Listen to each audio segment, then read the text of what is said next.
So there I was. I sat in my car. I had my seat reclined back as I was looking up at the ceiling and looking up at the sky at the same time. I felt lost. I felt,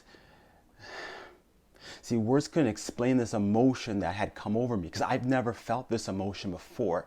It felt like I was lost, despair. I couldn't figure out what was going on.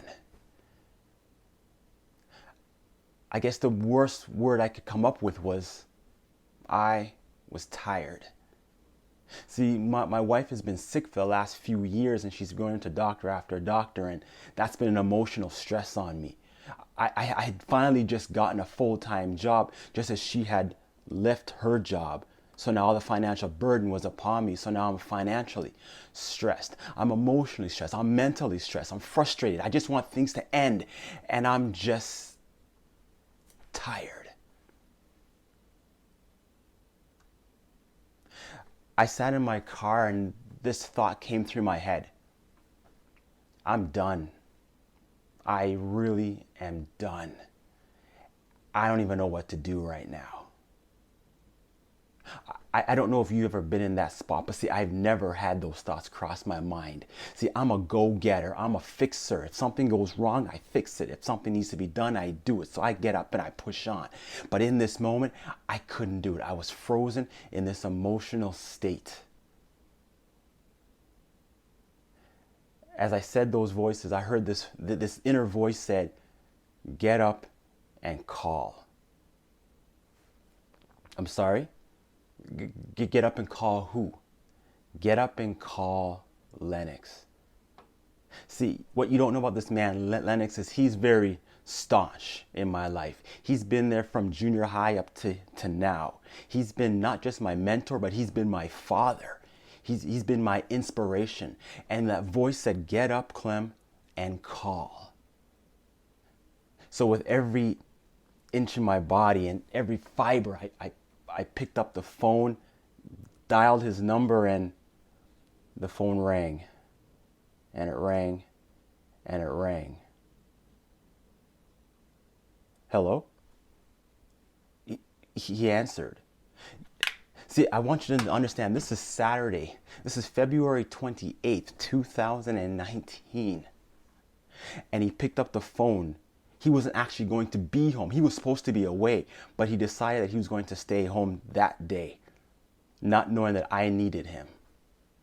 See, he knows me. He knows Clem's a go-getter. He knows that Clem wears this mask. And this mask that I wear, people, it looks like this. It's a happy face. Things are going wrong, happy face. I got issues, happy face. See, I don't like to be a burden to people, so I put on this mask to mask what was going on inside. And so as I spoke to him, I said, Dad, I'm tired.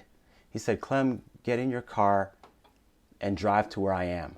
I said, I don't know if I can make it. You see, I don't know if I have enough gas to make it to your house. He said, do what you need to do and come to my house.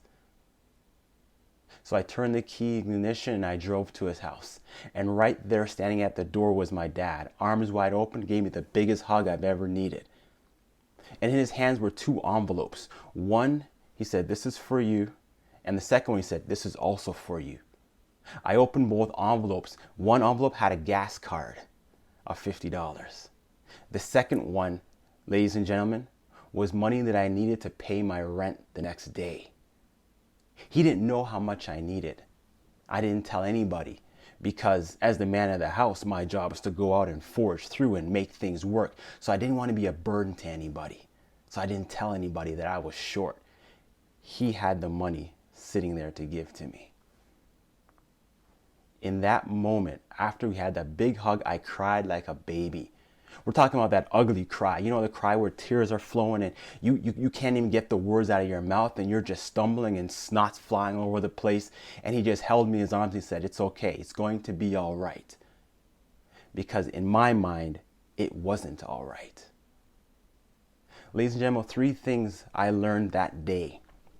Three things I asked myself is I had worn a mask for so many years telling people that I was okay, that there was nothing wrong, that I didn't need anything, I was good. And people had asked me, how you doing, Clem? Fine. You need anything? No, I'm good. And 3 lies that I've come to realize that a lot of us face. 1, we wear a mask because we don't want to rock the boat. We don't want to be that person who walks into a room looking downcast and sad and depress the entire atmosphere. No, no, no, no. We don't want to be that person. We want to be the life of the party. So we don't want to rock the boat. So we don't tell anybody our pain. The second thing is we don't want to be a burden to people. Listen, 2022, yeah, Happy New Year, but we're still facing stuff that's happened for the last 2-3 years people are going through. So I don't want to dump my burden upon your burden that you now have to be stressed out. So I don't want to be a burden to you. I found out that was another lie I told myself. And the third thing, suck it up, Buttercup. It's okay. It's all in your head. Don't worry about it. Sun will come out tomorrow, Annie. So I didn't think that I could get through it. So I didn't want to tell anybody. When in fact, the sun wasn't coming out because I didn't tell anybody that I needed help. 2, I wasn't going to be a burden upon people. They actually wanted to help me. And 3, the most important thing about it is I wasn't rocking anybody's boat. People wanted to actually get in my boat and help me sail to the other side. See, I don't know what the last 2 years have been and what mask you have worn. COVID has caught a lot of people off guard, and people have been mentally stifled. They've been frustrated, they've been angry, and they've been trying to put on a brave face. And they've been doing things to themselves behind closed doors that you and I don't know about until we see things on the news. We miss out on friends and family and communication. We're social beasts. My question to you is, when you have that mask, will you take it off and let somebody help you? And my other question to you is, when you see somebody, don't just take fine for an answer. Dig deep, because that mask needs to come off. The mask mandate. We need to fix that. Happy New Year, and may this year be better than the last. Thank you.